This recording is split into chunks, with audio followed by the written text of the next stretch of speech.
Awali Ramadan, King Nasar dirawat di RS, pakai alat bantu napas.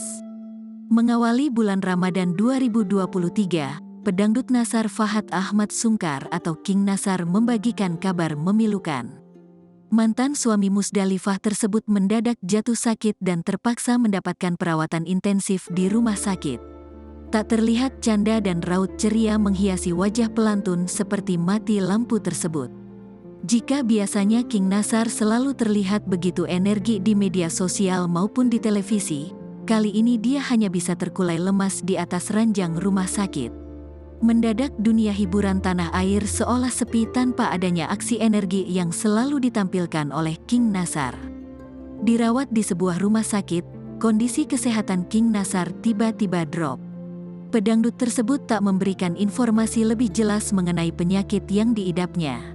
Dia hanya mengunggah momen dirinya sedang berada di rumah sakit dan mendapatkan perawatan.